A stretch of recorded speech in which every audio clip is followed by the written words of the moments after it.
السلام علیکم. د کهف سورت د ترجمې او تفسیر لړۍ ته ښه راغلاست. دا یې 9مه برخه ده. په دې برخه کې د کهف سورت له 102 څخه تر 110 آیاتونو پورې ترجمه او تفسیر درته کوم. اعوذ بالله من الشیطان الرجیم. پناه وړم الله پاک ته له رټلې شوي شیطان نه. بسم الله الرحمن الرحیم. شروع کوم په نامه د الله چې ډېر مهربان او پوره رحم لرونکی دی. أفحسب الذين كفروا أن يتخذوا عبادي من دوني أولياء إنا أعتدنا جهنم للكافرين نزلا.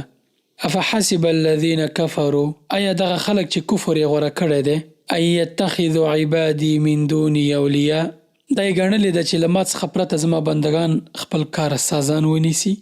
إنا اعتدنا جهنم للكافرين نزلا.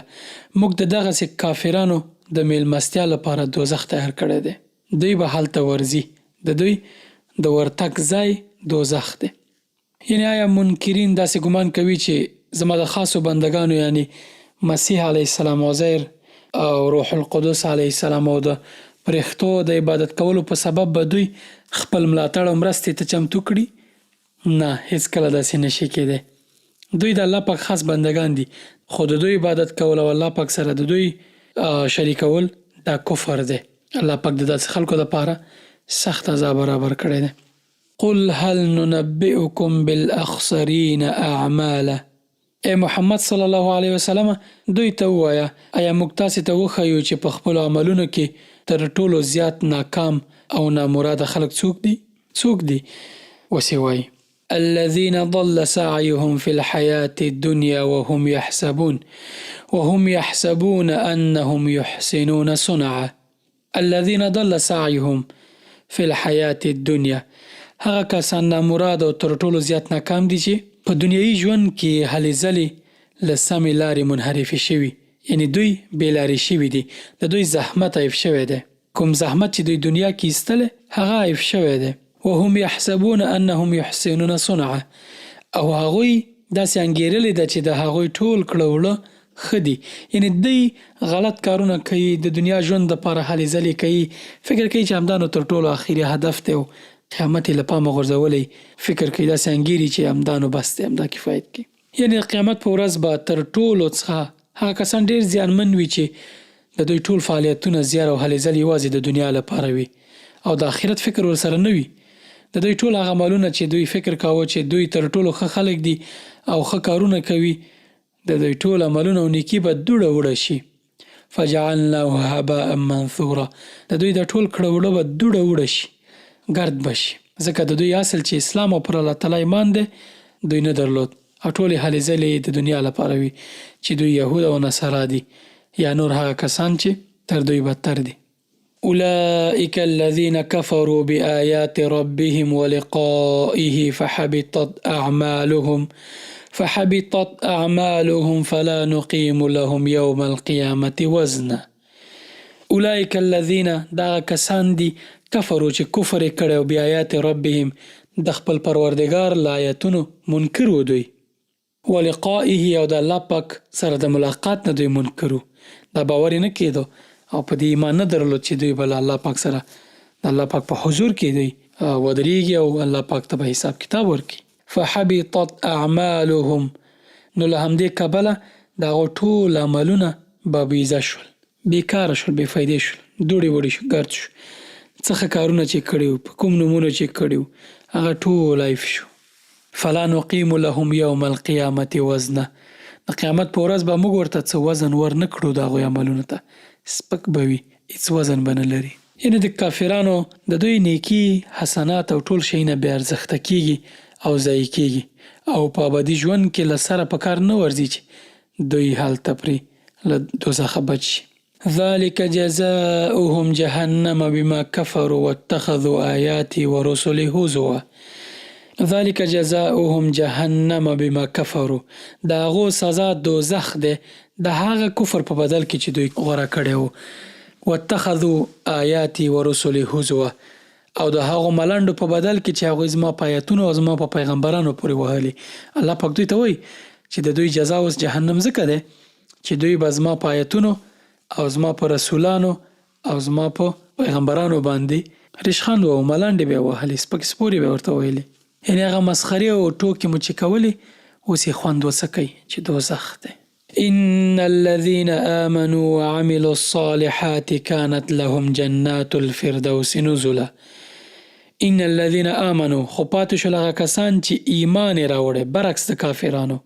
هغه کسانو چې ایمان راوړی، وعملوا الصالحات یو نیک عملونه کوي دوی، یا نیک عملونه یې کړي دي، كانت لهم جنات الفردوس نزلا، د هغو میلمستون به د فردوس جنتونه وي. سبحان الله، څومره خوند به کوي. دا دنیا څومره عادي ده، څومره د دې لپاره انسان دغسې ژوند له لاسه ورکوي. فردوس جنت، څوک چې نیک عملونه کوي، ایمان یې راوړی دی، د دوی لپاره به میلمستون یا د هستوګنې ځای جنت وي. خالدین فیها لا یبغون عنها حولا. خالدین فیها چې هغوی به د تل لپاره په دغه جنت کې اوسیږي. لا یبغون عنها حولا، او هیڅ زړه به یې نه غواړي چې له دغه جنت ته لاړ شي.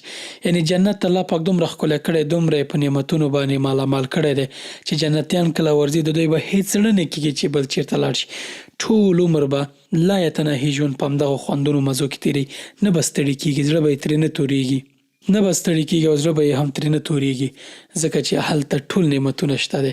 هر نعمت چې دوی وغواړي د هغې د پاسه به بل نعمت وي، او دا خواهش به انسان ته هیڅ نه پاتې کېږي چې یو بل شی درلودی.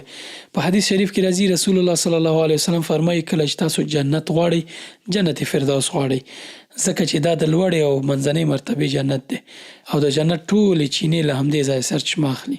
قل لو كان البحر مدادا لكلمات ربي لنفد البحر قبل أن تنفذ كلمات ربي ولو جئنا بمثله مددا. قل لو كان البحر مدادا لكلمات ربي.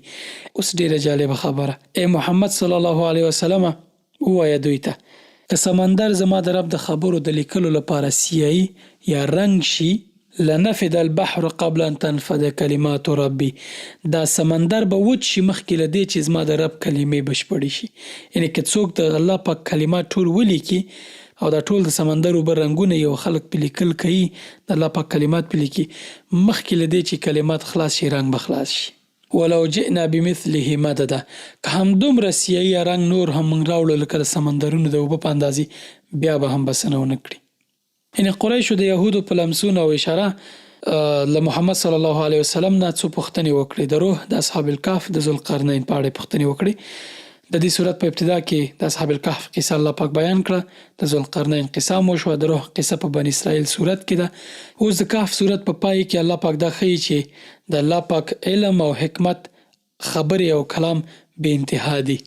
لکه څنګه چې خضر علیه السلام موسی علیه السلام ته هغه مثال ورکړل د هغې مرغۍ چې په سمندر کې مکوخه یا مخوکه لاندې کړله، هغې نه یې اوبه راواخیستې، او خضر علیه السلام موسی علیه السلام ته ویل زما او ستا علم د الله پاک د علم په نسبت باندې دومره دی لکه دغه مخوکه کې چې څومره اوبه راخیستل شوي، دا زموږ علم او اخواته سمندرونه د الله پاک علم، دومره تفاوت دی. سبحان الله. یعنې دا هغه خبرې دي چې څومره ستا ظرفیت او استعداد او ضرورت پورې تړلي د انسانانو، دا الله پاک موږ ته وښودلي. او تر دې که موږ غواړو د الله پاک ټولې خبرې معلومې کړو، د هر څه پوښتنه وکړو، د هر څه تفسیر او وضاحت ولرو، بیا نو دا د انسان له وسه نه ده پوره چې دا ټول شی نه ولیکي. ځکه که د سمندرونو په اندازه رنګونه او تشونه راوړی، دا دغه کړی ولیکې، بیا همدومره برابر نور هم راشي، د سمندرونو د اوبو په اندازه رنګ نور هم راوړی او دا ولیکي، مخکې له دې چې د الله پاک خبرې ولیکل شي، کلام یې ولیکل شي، سمندرونه به وچ شي. قل انما انا بشر مثلكم يوحى الي انما الهكم اله واحد فمن كان يرجو لقاء ربه فليعمل عملا صالحا ولا يشرك بعبادة ربه أحدا. قل انما انا بشر مثلكم، ای محمد صلی الله علیه وسلم دغه کفارو ته ووایه، دغه خلکو ته ووایه، انا بشر مثلكم، زه ستاسې په شان یو انسان یم. یوحى الیه، ما ته الله پاک وحی کوي چې دا هر سوال او ستاسو ځواب زه در کوم، دا الله پاک ما ته وحی کوي. انما الهکم اله واحد، ما ته هم دا وحی کوي چې ستاسې رب یو دی. فمن كان يرجو لقاء ربه، نو څوک چې غواړي له خپل پروردګار سره د یو ځای کېدو یا ملاقات په هیله وي فلیعمل عملا صالحا نو دی دې نیک عملونه وکړي ولا یشرک بعبادت ربه احد او د الله پاک په عبادت کې دې هیڅ څوک شریک نه ګڼي. الله پاک پیغمبر صلی الله علیه وسلم ته وایي چې ته ورته دا ووایه چې زه ستاسو په شان انسان یم، بشر یم او ما ته وحی کېږي، د وحی په اساس باندې زه له تاسو ځانګړی شوی یم او د الله پاک خبرې تاسو ته را رسوم.